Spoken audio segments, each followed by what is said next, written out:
Mark 11. And as they approached Jerusalem at Bethphage and Bethany near the Mount of Olives, he sent two of his disciples and said to them, "Go into the village opposite you, and immediately as you enter it, you will find a colt tied there, on which no one has yet ever sat. Untie it and bring it here. And if anyone says to you, 'Why are you doing this?' you say, 'The Lord has need of it,' and immediately he will send it back here." And they went away and found a colt tied at the door outside in the street, and they untied it.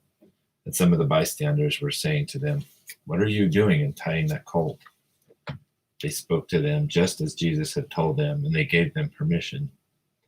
And they brought the colt to Jesus and put their garments on it, and he sat upon it. And many spread their garments in the road, and others spread leafy branches which they had cut from the fields. And those who went before and those who followed after were crying out, "Hosanna! Blessed is he who comes in the name of the Lord. Blessed is the coming kingdom of our father David. Hosanna in the highest." And he entered Jerusalem and came into the temple, and after looking all around, he departed for Bethany with the 12, since it was already late. And on the next day, when they had departed from Bethany, he became hungry. And seeing at a distance a fig tree leaf, he went to see if perhaps he would find anything on it.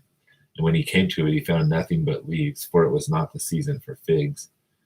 And he answered and said to it, "May no one ever eat fruit from you again." And his disciples were listening. And they came to Jerusalem, and he entered the temple and began to cast out those who were buying and selling in the temple, and overturned the tables of the money changers and the seats of those who were selling doves.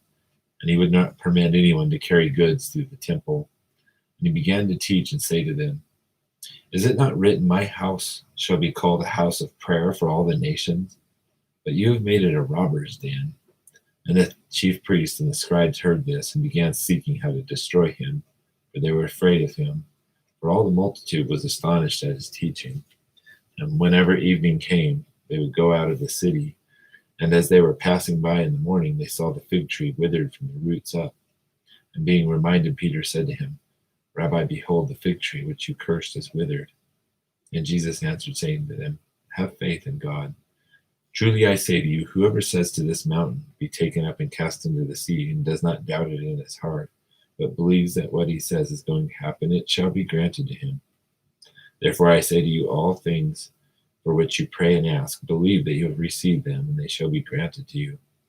And whenever you stand praying, forgive, if you have anything against anyone, so that your Father also who is in heaven may forgive you your transgressions. But if you do not forgive, neither will your Father who is in heaven forgive your transgressions." And they came again to Jerusalem. And as he was walking in the temple, the chief priests, the scribes, the elders came to him and began saying to him, "By what authority are you doing these things? Or who gave you this authority to do these things?" And Jesus said to them, "I will ask you one question, and you answer me, and then I will tell you by what authority I do these things. Was the baptism of John from heaven or from men? Answer me." And they began reasoning among themselves, saying, "If we say from heaven, he'll say, 'Then why did you not believe it?' But shall we say from men?" They were afraid of the multitude, for all considered John to have been a prophet indeed. In answering Jesus, they said, "We do not know." And Jesus said to them, "Neither will I tell you by what authority I do these things."